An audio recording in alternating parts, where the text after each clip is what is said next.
Indo British advanced pain clinic నొప్పి మాయం surgery దూరం ఫర్ అపాయింట్మెంట్స్ 9155515563. హాయ్ హలో నమస్తే welcome back to iDream media. ఈరోజు మనతో ఉన్నారు సర్టిఫైడ్ ఫైనాన్షియల్ ప్లానర్ అయిన మాధవిరెడ్డి గారు. సో 2025 న్యూ ఇయర్ రాబోతుంది కాబట్టి ఫైనాన్షియల్గా మనం ఎలాంటి డెసిషన్స్ తీసుకోవాల్సి ఉంటుంది, ఫైనాన్షియల్గా ఎలాంటి గోల్స్ పెట్టుకోవాల్సి ఉంటుంది, ఇవి పెట్టుకున్నట్లయితే లైఫ్లో మన లైఫ్ ఎంత ప్రొడక్టివ్గా ఉంటుంది తెలుసుకుందాం ఈరోజు ఎపిసోడ్లో. Hi ma'am. హలో అండి. జనరల్గా న్యూ ఇయర్ అనగానే నెక్స్ట్ దానికి తోకలాగా ఒక పదం ఉంటుంది ma'am, resolution. New year resolution ఏంటి, కొత్తగా నువ్వు ఎలాంటి చేంజ్ నీ లైఫ్లో తీసుకురాకపోతున్నావు. ఫైనాన్షియల్గా ప్రతి ఒక్కరూ వాళ్ళ లైఫ్లో తీసుకురావాల్సిన చేంజెస్ గురించి చెప్తారు. డెఫినెట్లీ. అంటే ఫస్ట్ స్టార్ట్ చేసిందంటే మా దగ్గర కూడా చాలా మంది క్లయింట్స్ వస్తే అక్కడ ఏంటంటే బడ్జెట్ అనేది ఏమీ వేసుకోరండి. ఒక బడ్జెట్ ఉండదు. ఏమైంది సార్ అంటే ఒక 80,000 శాలరీ వస్తుంది, 70,000 శాలరీ వస్తుంది సార్, మీకు ఎక్కడెక్కడ మీకు ఖర్చు పెడుతున్నారు అంటే వాళ్ళు చెప్పలేకపోతున్నారు. This is what we are seeing అనమాట.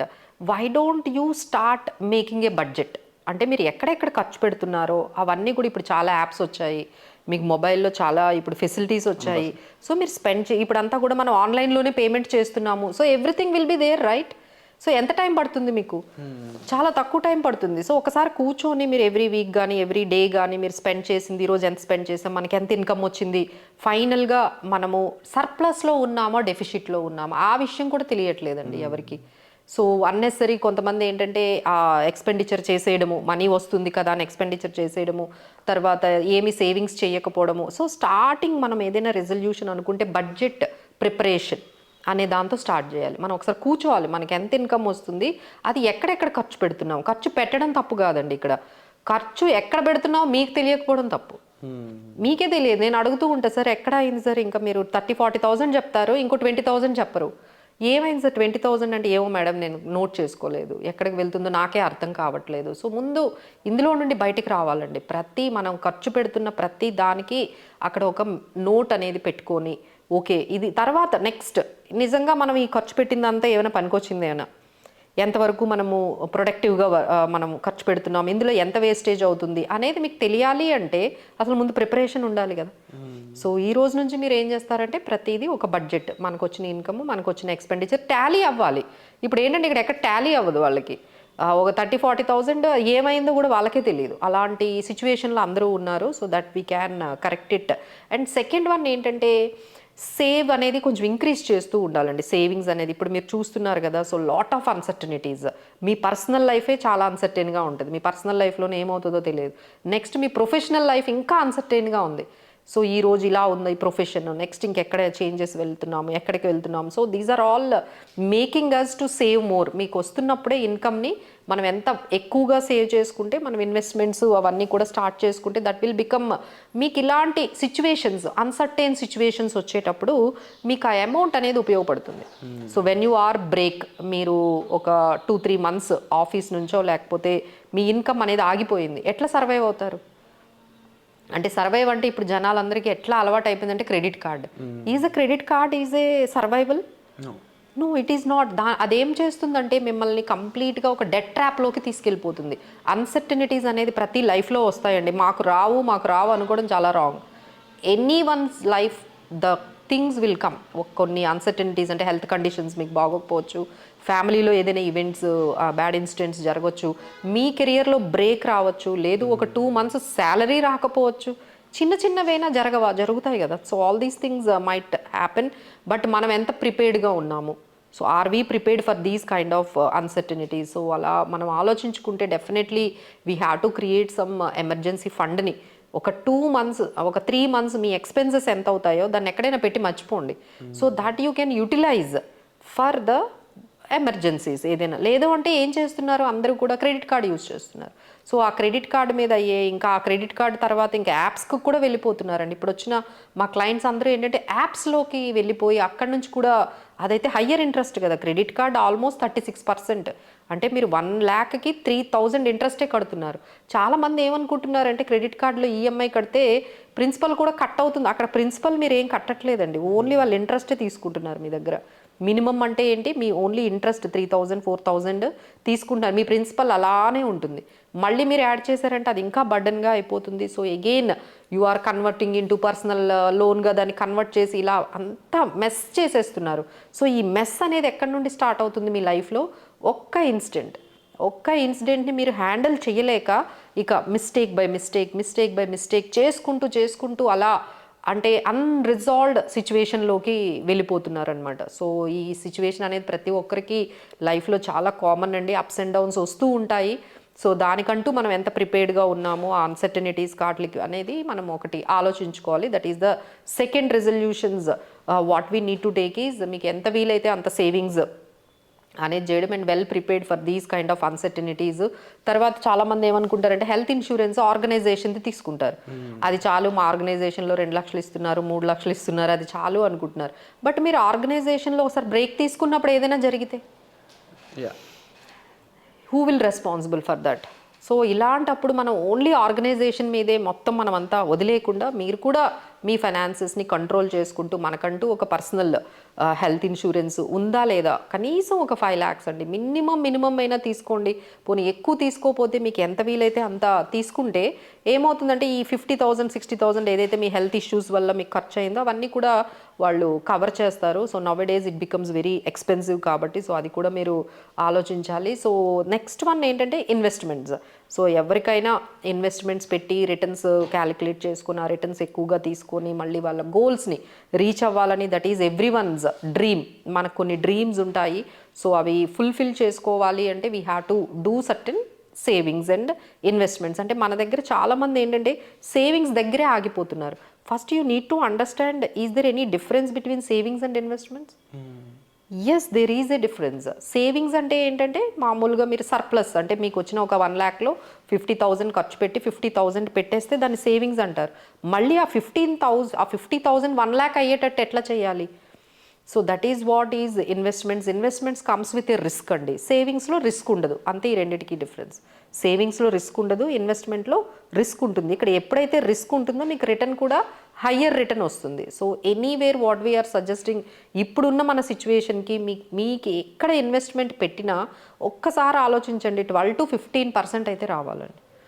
So make it a resolution wherever you are investing. ఎవరైనా మీకు వచ్చి ఏమైనా ఇలా చెప్పారనుకోండి, ఇందులో ఇన్వెస్ట్ చేయండి, ఈ ప్లాన్లో మనీ పెట్టండి, ఇక్కడ డబ్బులు పెట్టండి, ముందు వాళ్ళని అడగాల్సిన క్వశ్చన్ ఏంటంటే మినిమం వాళ్ళు ఎంత మనకి రిటర్న్స్ వస్తున్నాయి, 12 to 15% రిటర్న్, సరే దానికి రిస్క్ ఎంత తీసుకుంటున్నాము, ఇలా స్ట్రాటజికల్గా ఆలోచించి మీరు కానీ ఇన్వెస్ట్మెంట్స్ చేసినట్లయితే definitely you can create wealth అండి. తర్వాత సిస్టమాటిక్గా అంటే ఇప్పుడు మనం చాలామందికి ఏంటంటే ఇన్వెస్ట్మెంట్ చేయాలి అంటే ఫస్ట్ స్టార్టింగ్ ప్రాబ్లం, తర్వాత చేద్దాము పోస్ట్ పోన్ చేసుకుంటూ ఉంటారు. వాళ్ళందరూ ఏం చేయాలి అంటే లైక్ ఆటోమేటిక్గా డెబిట్ పెట్టేసుకోవాలి.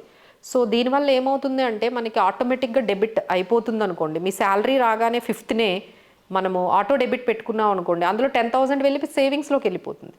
సో అదేంటంటే ఆటోమేటిక్గా జరిగిపోతుంది. సో మీరు చెయ్యాలి అంటే దట్ ఈస్ వెరీ టఫ్ అండి. So you can approaches so that what we can do is we're making it auto debit. మీ శాలరీ పడగానే 20,000 సేవింగ్స్ అనేవి వెళ్ళిపోతుంది. సో సేవింగ్స్ పర్సంటేజ్ మినిమం 20 ఉండాలండి. 20% సేవింగ్ నిజంగా మనం చేస్తున్నామా లేదా, అది మినిమం. 30% చేస్తే ఇంకా వెల్ అండ్ గుడ్. సో ఎంత పర్సంటేజ్ సేవింగ్స్ చేస్తున్నాము అనేది ఒక్కసారి మీరే ఆలోచించుకోండి. 20 to 30% సేవింగ్స్ అనేవి చేయండి, ఆటో డెబిట్ పెట్టేసుకోండి. సో మీ శాలరీ రాగానే, ఎందుకంటే ఎండ్ ఆఫ్ ది ఎక్స్పెన్సెస్ తర్వాత మీరు సేవింగ్ చేయాలంటే ఎవరి దగ్గర ఉండవు, దట్స్ ఇంపాసిబుల్. ఎందుకంటే మన ఎక్స్పెండిచర్ అనేది ఇట్ ఈజ్ అన్లిమిటెడ్, ఎంతైనా మీరు స్పెండ్ చేసుకోవచ్చు, వచ్చిన శాలరీ కూడా మీకు సరిపోకపోవచ్చు.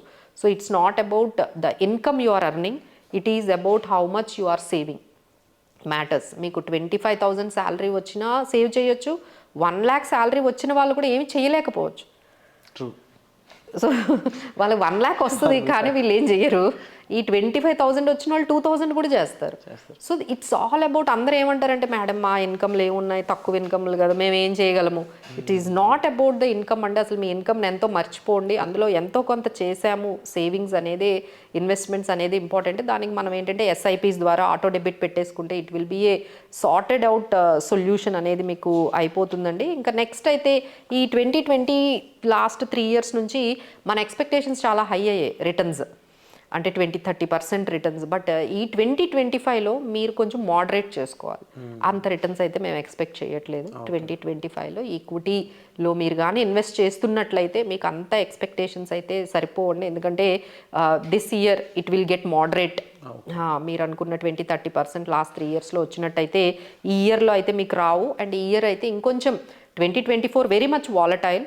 2025 ఏంటంటే వాలటిలిటీ అనేది తక్కువ ఉన్నా బట్ రిటర్న్స్ అనేవి తక్కువ అవుతాయండి. So these are all the things. ఇంకా నెక్స్ట్ ఏంటంటే మనం కొంచెం గోల్డ్ వీటిల్లో కూడా అసెట్ ఎలొకేషన్ చేసుకుంటూ, గోల్డ్లో కొంత పెట్టుకుంటూ, ఈక్విటీలో మేనేజ్ చేసుకుంటూ, డెట్లో కూడా కొంత ఇన్వెస్ట్మెంట్స్, ఇలా అసెట్ ఎలొకేషన్ అనేది చేసుకుంటే ఇలాంటివి ఎన్ని షాక్స్ వచ్చినా మీ పోర్ట్ఫోలియో అనేది చాలా ప్రొటెక్టెడ్గా ఉంటుందండి. Asset allocation is the key and diversification is the best way. తీసుకొని వెళ్ళి, అంటే చాలామంది ఉంటారు ఏంటంటే 50,000 తీసుకొని వెళ్ళి ఒక 10 రూపీస్ స్టాక్ కొనేస్తూ ఉంటారు.